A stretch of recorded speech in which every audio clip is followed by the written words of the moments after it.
Top news for today, November 2, 2020. Over 2 million individuals are reportedly affected by Super Typhoon Rolly. Funds and programs are in place for the affected farmers and fisherfolk. The Philippine Basketball Association, or PBA, is all set to resume its season tomorrow. And a former child warrior files a rape case against an NPA commander.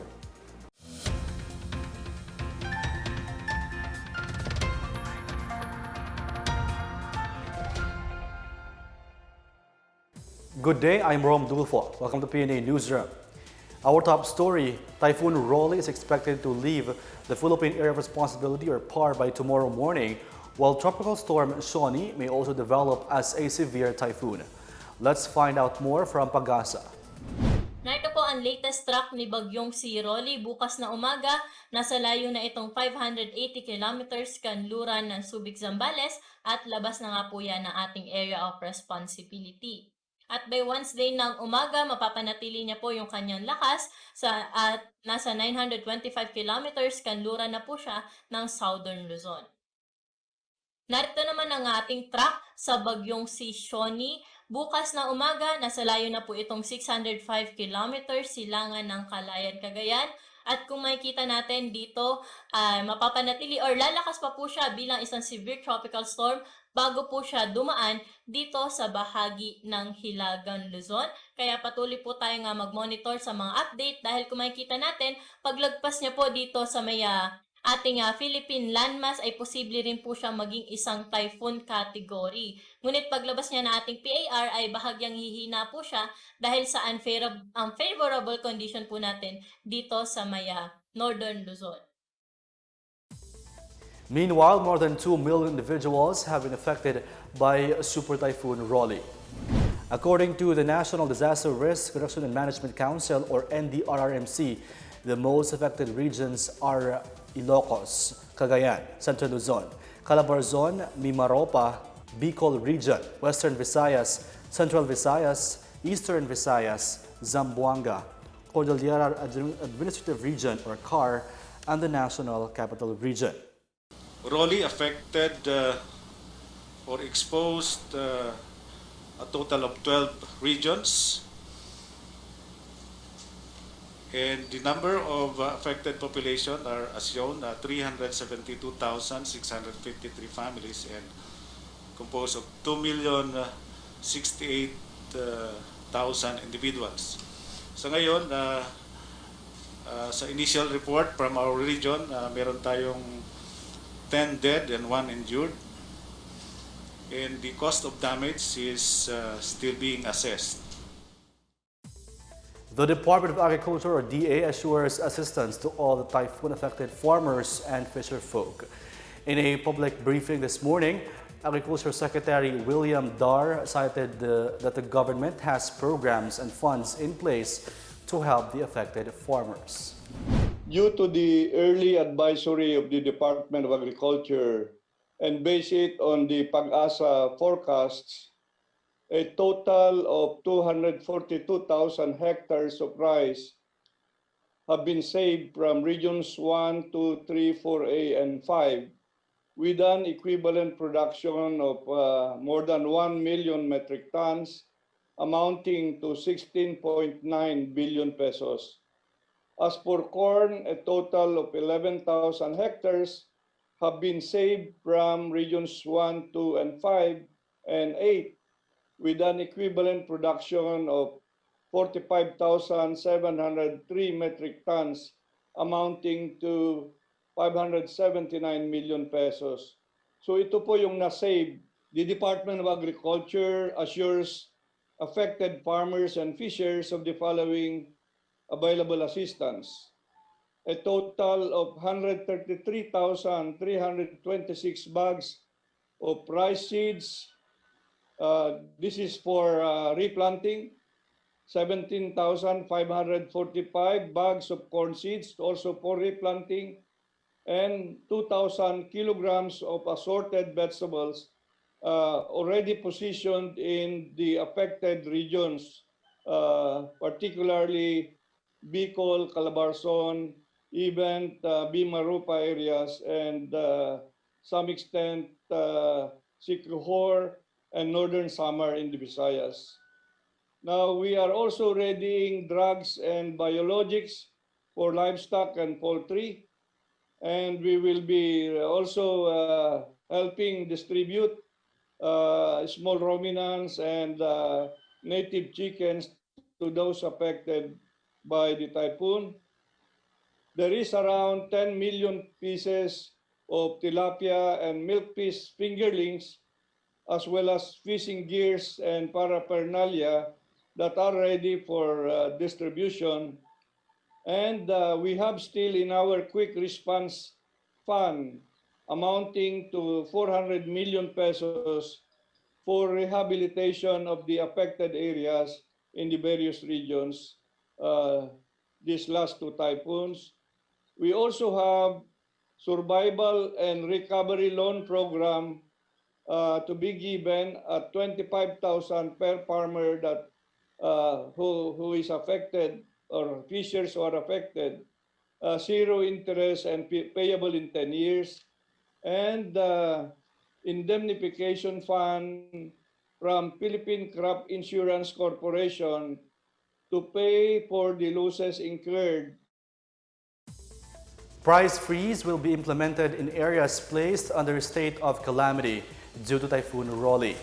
In a press statement Monday, PNP Chief General Camilo Cascolan said the Philippine National Police will assist the Department of Trade and Industry in the enforcement of price freeze.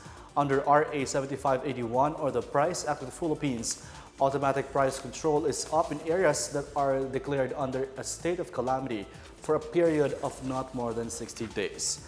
Among the listed essential goods and prime commodities include rice, sugar, poultry, dairy products, cooking oil, fuel, and medical supplies. Let's take a look at the damage caused by Typhoon Rolly in the Bicol region. In Ginubatan, Albay, houses were buried under the rubble in the aftermath of Typhoon Rolly. Flash floods and lahar flow from Mayon volcano swept through the houses at the height of the typhoon. A woman was buried alive in her house at Barangay Travesa. The victim is identified as Ligaya Olaita, a senior citizen. The victim was already lifeless when retrieved by the police. Another person was also buried alive. He's identified as Santiago de Los Angeles, a 37-year-old balut vendor. De Los Angeles was found at Barangay San Francisco. He was brought to the nearby hospital but did not make it. Meanwhile, trucks and heavy vehicles are advised not to pass the Nasisi, Ligao City along Ligao Sabluyon Tabaco Road because of the flood. The United Nations, European Union, and Canada vowed to assist the Philippines towards its recovery following the onslaught of Super Typhoon Rolly. In a statement, the EU delegation in Manila sent a solidarity message to the Filipino people, particularly those in the Bicol region, the hardest hit area.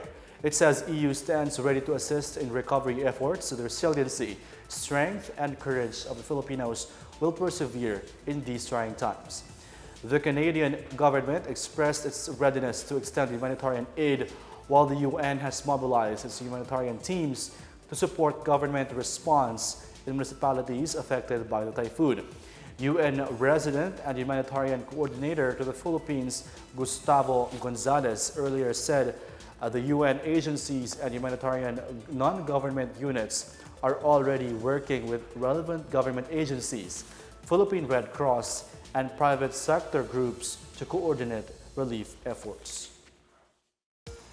Still to come, COVID cases in Metro Manila decrease, and the PBA is all set to resume its season tomorrow. More on these when the PNA Newsroom continues.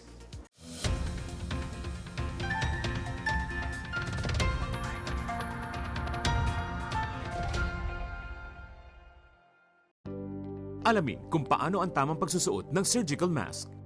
Una, hawakan ang mask sa strap at siguruhing natatakpan nito ang inyong bibig at ilong. Tandaan, ang may kulay na bahagi ng mask ang dapat nasa labas. Ito lamang ang tamang paraan ng pagsuot nito. Ihulma ang nose piece o maliit na metallic strip ayon sa hugis ng inyong ilong. Iwasan ang paghawak sa inyong ilong at bibig. Kung marumi na ang mask, hubarin ito gamit ang strap. at itapon ito sa isang basurahan. Siguruhin ang maayos na paghuhugas ng kamay gamit ang sabon at tubig. Ang surgical mask ay dapat gamitin ng mga pasyenteng may sakit sa baga o mga taong mayroong ubo, sipon at lagnat, mga nag-aalaga sa mga may sakit, at mga healthcare at frontline workers. Maaari ring magsuot nito kung kayo ay pupunta sa matataong lugar. Basta't sama-sama at laging handa, kaya natin to! Isang paalala mula sa DOH, PCOO, KBP at ng himpilang ito.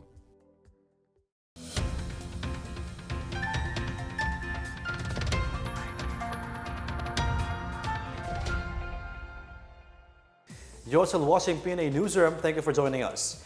Coronavirus cases within the National Capital Region or NCR is said to be on a continuous decline. According to National Policy Against COVID-19 Chief Implementer Carlito Galvez Jr., COVID-19 cases in NCR peaked with more or less 20,000 active cases. So far, the number decreased to about 4,000 cases in the entire Metro Manila. COVID cases also decreased in Central Luzon and Calabarzon. However, COVID cases in some Mindanao areas have been reportedly increasing. Galvez urged the public not to be complacent, especially in the coming holiday season. He also backed the recommendation of the Metro Manila mayors to sustain the general community quarantine status within the NCR until December. DFA Secretary Ted Locsin extended cash aid to the Filipino household worker who experienced maltreatment in the hands of her employer, Philippine ambassador to the Brazil, Marichu Mauro. In a Twitter post, Locsin said she was given 200,000 pesos for her needs. The DFA did not identify the 51-year-old Filipino helper, but said she left Brasilia on October 21. In a separate report, the Filipinas family decried the envoy's abusive acts, asking how she was able to digest maltreating a fellow Filipino she swore to protect abroad. Seeing the magnitude of maltreatment against the Filipina helper, her sister demanded that Mauro be brought to justice. The DFA is conducting a preliminary investigation into Mauro, who was caught on CCTV footage assaulting the service staff several times. The creation of the proposed Department of Overseas Filipino Workers is expected to cover all the needs of Filipinos working abroad under one roof, from pre-employment to deployment. Labor Undersecretary Joji Aragon said Filipinos will see a department that will protect OFWs in terms of regulation, welfare, and providing benefits and information needed to be successful abroad.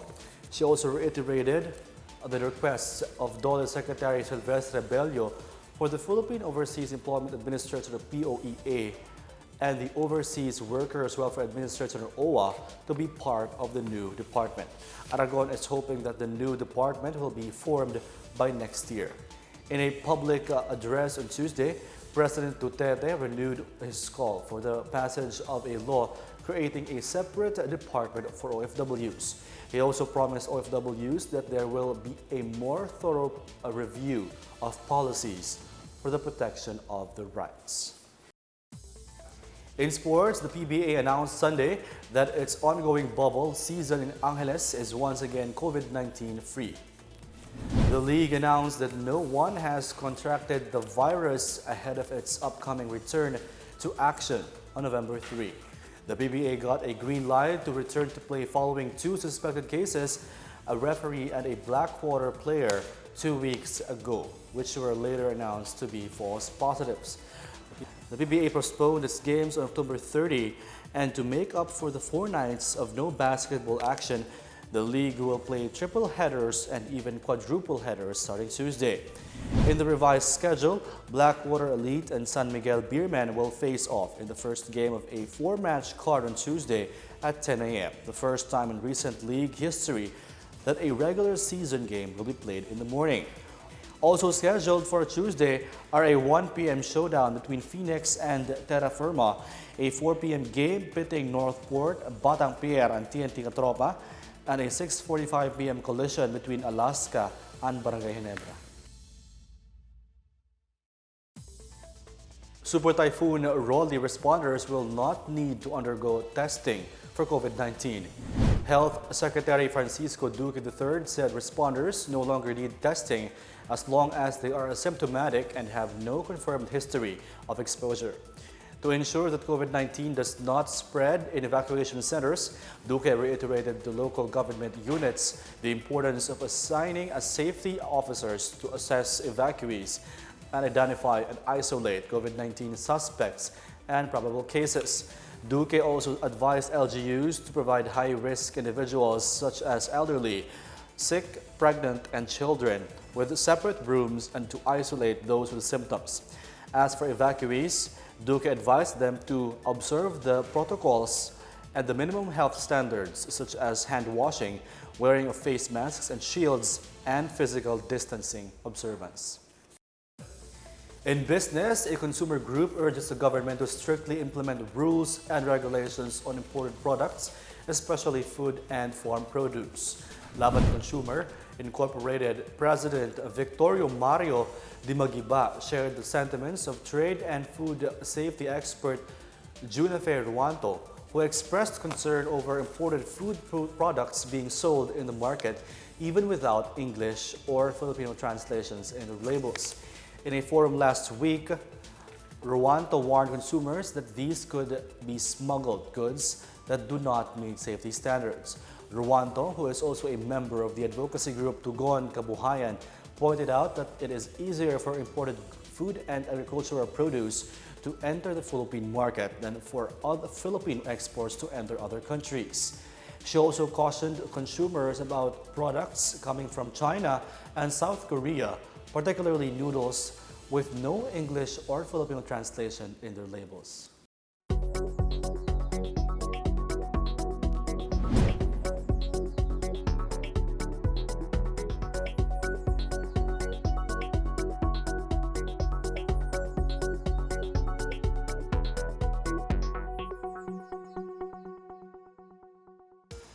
Up next, a former child warrior files rape case against an NPA commander, and other former members denounce their membership and marry their sweethearts. The PNA Newsroom returns after these reminders.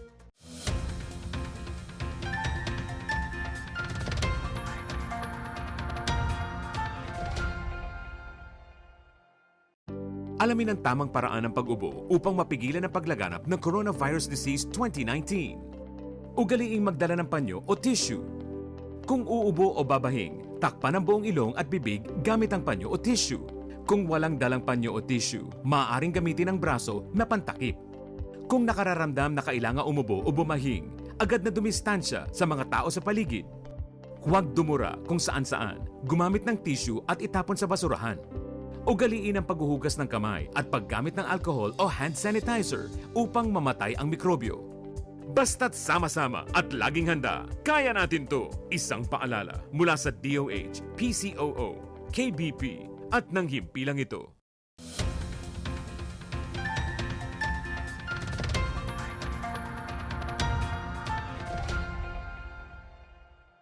An anti-communist group on Sunday appealed for more protection of children against illegal recruitment activities made by the CPP, NPA, NDF, and its alleged allied front organizations. Remy Rosadio, chair of the League of the Parents of the Philippines, or LPP, made this call during the commencement of the National Children's Month. He expressed hope that more parents would be informed of the recruitment activities done by communist terrorist groups.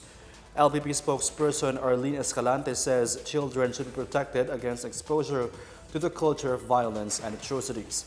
The CHR, or the Commission on Human Rights, meanwhile says children should be provided with services that protect and rescue them from abuses and exploitation. It said children's welfare and their best interests are even more crucial amid the pandemic.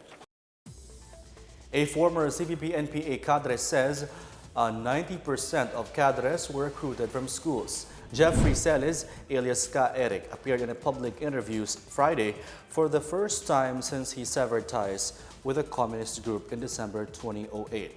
Celis admitted he and his fellow cadres were recruited in college by the CPP, NPA, NDF.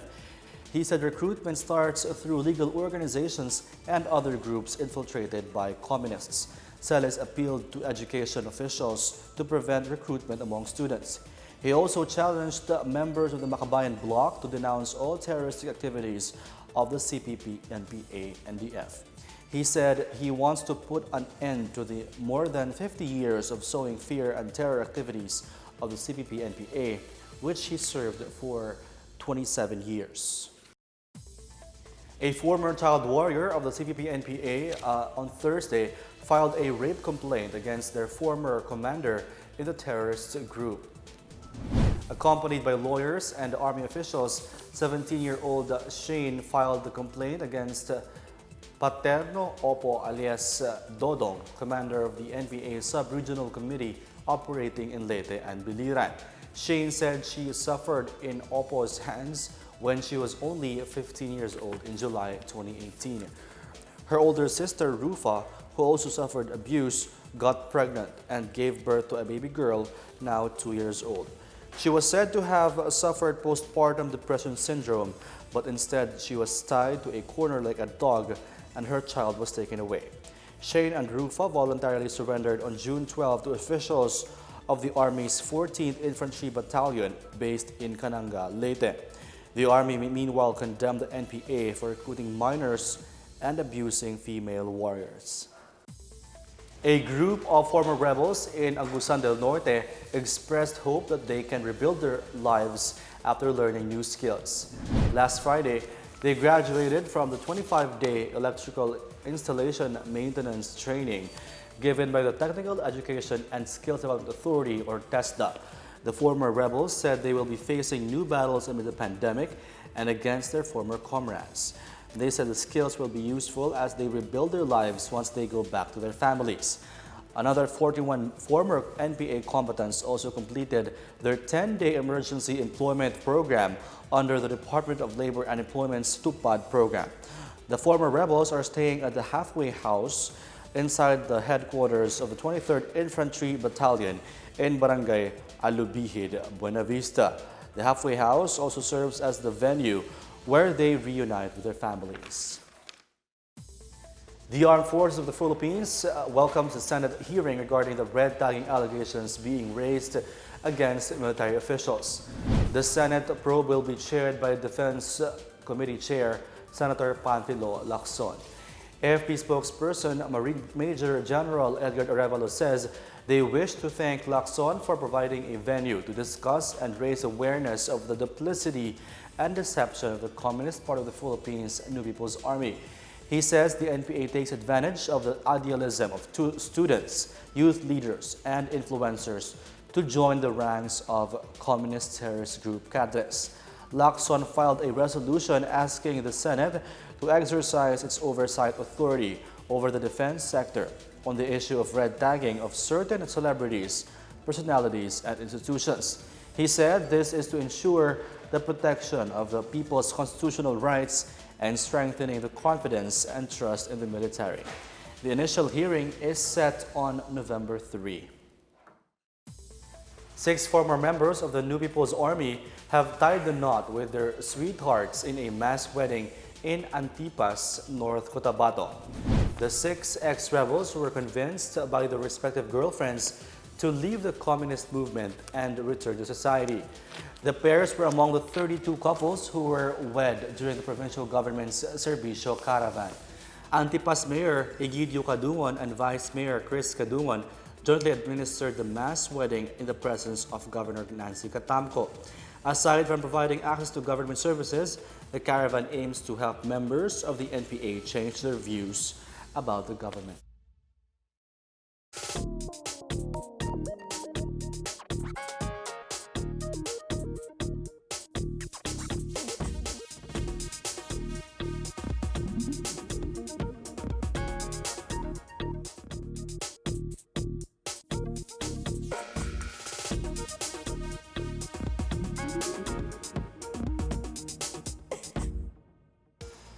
Take one more look at today's biggest stories. Over 2 million individuals are reportedly affected by Super Typhoon Rolly. Funds and programs are in place for the affected farmers and fisherfolk. The Philippine Basketball Association, or PBA, is all set to resume its season tomorrow. And a former child warrior files a rape case against an NPA commander. Thank you for watching another episode of the PNA Newsroom. To check more news content, check our webpage or check the Philippine News Agency's Facebook and Twitter accounts. For more stories about the government and how it serves Filipinos, look for these hashtags in all our social media platforms and websites. We are shown on the page of the PCOO and its attached agencies. Also watch us on television on PTV4 and IBC 13. And that's Daily Dose of the biggest stories that you need to know from the PNA Newsroom. I am Rob Dufo. Good day and stay safe.